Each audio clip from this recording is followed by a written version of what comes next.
Thank you again for listening and watching the podcast. This is the part of the podcast where I offer some bonus material on the website so you can get a chance to know Sherman in a different light from his experience or his awakening.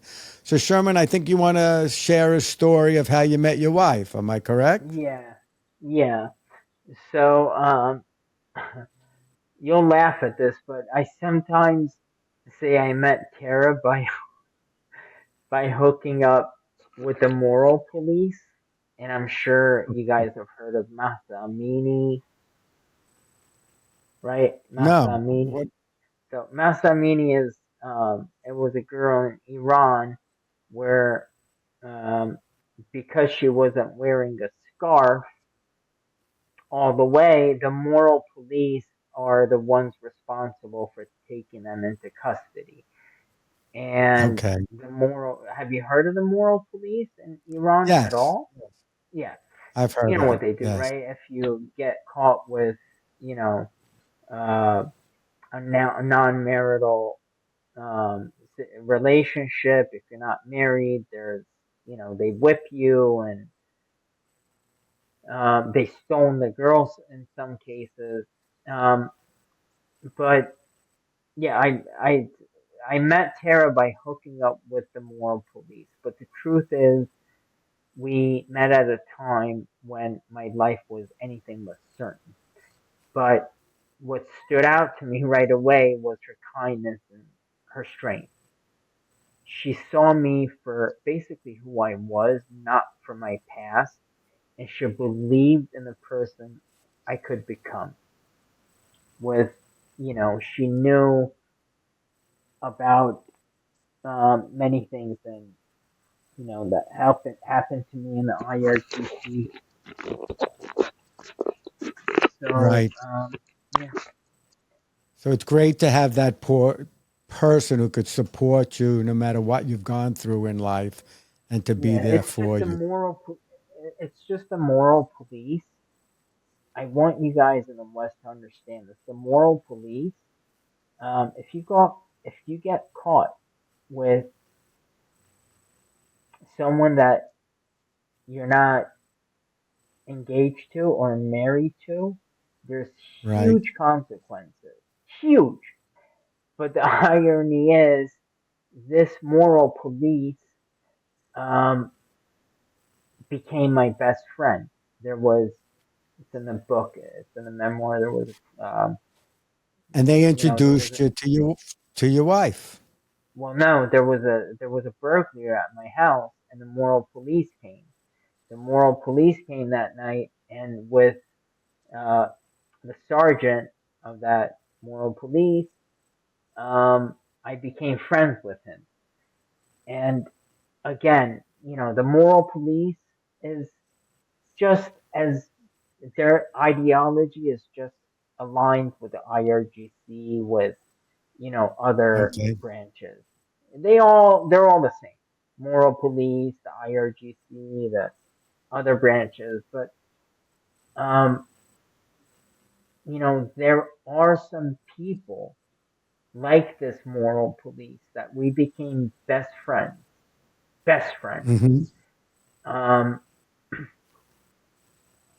Now, this moral police, um, he set me up with because that night um, I was at the gym and I was getting my right femur bone. Um, I was getting my right femur bone rehabilitated. I was going to the You gym to both. get it Okay. rehabilitated. Yeah. And so that night that I was gone, long story short, um, my my tenant came and told me that there's somebody basically in your apartment while I was at the gym. He was in my apartment and to come back home. So when I went back home, I had about, I don't know, a lot of money, a lot of gold stolen.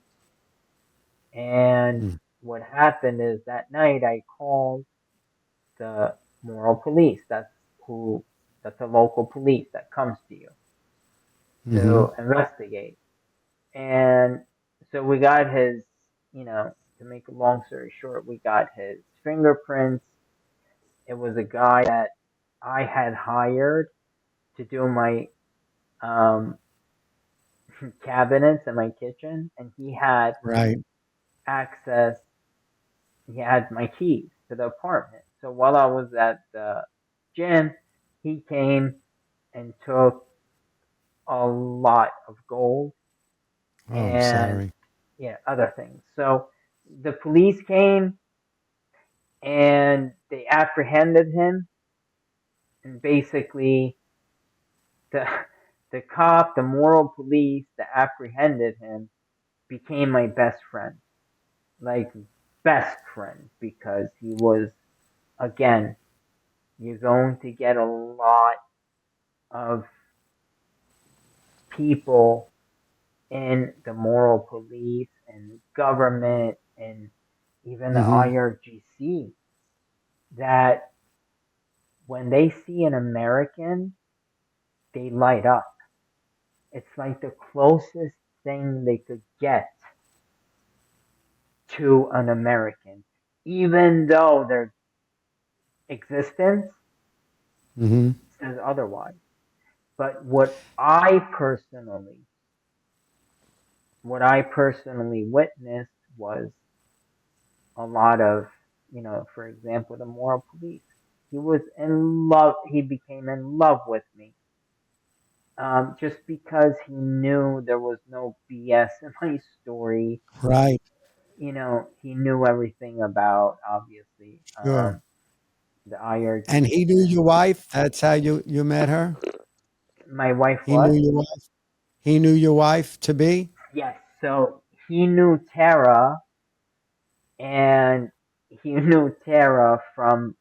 He had a friend, this moral police sergeant. Mm-hmm. He had a friend, and the friend had, which is my Tara's now deceased father, was his best friend, and his best friend, which is Tara's father, had asked him to put Tara in the hands of a good person.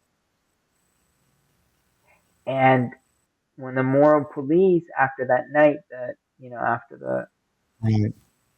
the theft, um, after a few weeks, he would be coming up to pick me up, to talk to me. He loved me. And it was really cute. But um, go ahead. What are you gonna say? No, so I was going to say, despite everything you went through, Hmm. some of it led to your wife and your children, right? So, My wife and my children, but I do want to somehow, off the record, say that well, we're on the some of, record now. So, well, we might have to edit this out, but um, a majority of the IRGC members hmm, didn't see me as a threat. Not only that, they would often have conversations with me. right. So, um, you know, it was a love hate relationship, mainly hate, but there Hmm. were, elite IRGC members that did end up loving me. But I don't Well, want this might be one of the parts all that right. I edit. We'll we'll figure that out later. Yeah, Anyway, Sherman, again, I really, really appreciate you coming on to the podcast. it was my pleasure You speaking certainly with you. have quite a story and a perspective on what's going on now. So I want to thank you very much. All right, appreciate it. Thank you for having me Thanks. on. All right, take Thanks, care. Sherman. Take Take care, care. guys. Bye bye. All right. Hold on, Sherman, okay?